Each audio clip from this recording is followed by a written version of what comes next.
요즘 뉴스 보면 아파트 평당 건축비 1,000만 원 간다 이런 뉴스 많이 들으시죠? 그런데 또 어떤 분은 우리 현장은 700만 원 아니면 800만 원 하면 된다 이런 말도 많이들 하십니다. 도대체 뭐가 맞을까요? 오늘 이거 제가 확실히 설명해 드리겠습니다. 우리가 흔히 말하는 34평 국민평형 아시죠? 이거 분양면적 기준입니다. 근데 건축비 계산은 계약면적 기준으로 합니다. 예를 들어 34평형 아파트는 계약면적이 45평까지도 될 수가 있습니다. 그러면 평당 5천만 원으로 계산을 하면 22억 5천이 되는 겁니다. 그래서 평당 얼마다 할 때는 면적 기준부터 확인을 해야 됩니다. 계약 면적은 전용 면적, 주거 공유 면적, 기타 공유 면적이 합쳐져서 계약 면적이 되는 겁니다. 정부에서 매년 발표하는 기본형 건축비가 있습니다. 이건 분양가 상한제 계산할 때 쓰는 건데 2025년도 9월에 발표한 것은 제곱미터당 217만 4천 원, 평당으로 환산하면 약 700만 원 정도가 됩니다. 그런데 기사에서는 다른 숫자를 이야기를 합니다. 이게 뭐냐 하면 재개발, 재건축 현장에서는 철거비, 조합 운영비, 마케팅비, 토목공사비 같은 기타 간접비 등이 다 합산이 된 겁니다. 그러니까 둘 다 틀린 얘기가 아니라 기준이 다른 겁니다. 그리고 건축주 분들께서 가장 의문을 가지시는 게 바로 이겁니다. 평당 700만 원이라고 얘기를 많이 들었는데 실질적으로 건설사에서 요구하는 평당 금액은 최근에 1,000만 원에서 1,100만 원까지도 요구하는 건설사가 있습니다. 이게 왜 그러냐 하면 평당가에 빠져 있는 것이 많은데 대표적으로 설계비, 감리비, 기타 간접비 등 다시 말해서 철거 심의, 구조 안전 진단, 집안 조사, 굴토 심의, 전기 수도 인입 공사비 같은 인허가 조건을 맞추기 위한 각종 비용이 거기에 빠져 있습니다. 이런 게 보통 전체 공사비의 7 내지 8%를 차지를 합니다. 그러니까 평당 단가만 믿고 공사를 시작을 하게 되면 여러 가지 문제가 중간에 발생할 수가 있습니다. 또 하나, 왜 현장마다 평당 단가가 다른지 궁금을 하시죠? 여러 가지 요소가 있습니다만은 크게 4가지를 말씀을 드리면 규모, 위치, 건설사 브랜드,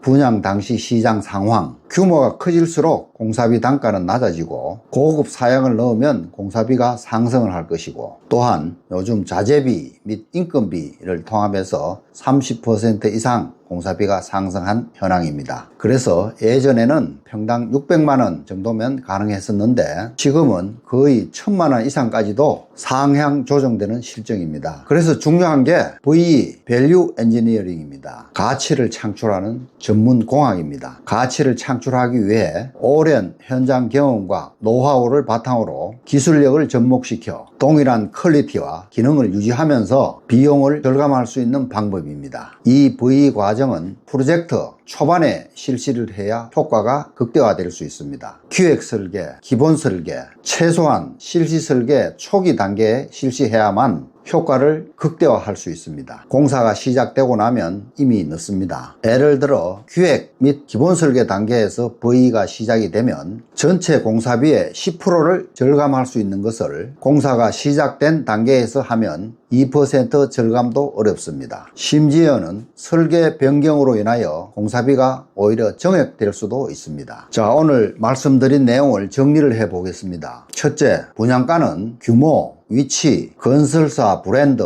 분양 당시 시장 상황 등에 따라서 많은 차이가 있을 수 있고 또 분양 면적과 계약 면적을 확실하게 구분할 수 있어야 됩니다. 둘째, 설계비, 감리비, 간접비 등 누락 비용은 현장 사정에 따라서 7에서 10% 별도로 잡아두어야 합니다. 셋째, 성공적인 사업의 절대 조건은 기획 설계, 기본 설계 단계에서 오랜 경험을 가진 전문가의 도움을 받는 것이 절대적으로 필요합니다. 만약 건축 관련해서 도움이 필요한 상황이시라면 아래 고정 댓글에 링크를 남겨둘 테니 필요하신 분들은 문의를 남겨주시면 도움을 드리도록 하겠습니다. 오늘 시청해 주셔서 감사합니다. 앞으로 건축 관련 실질적인 도움이 필요하시면 구독과 좋아요를 한번 눌러 주십시오. 감사합니다.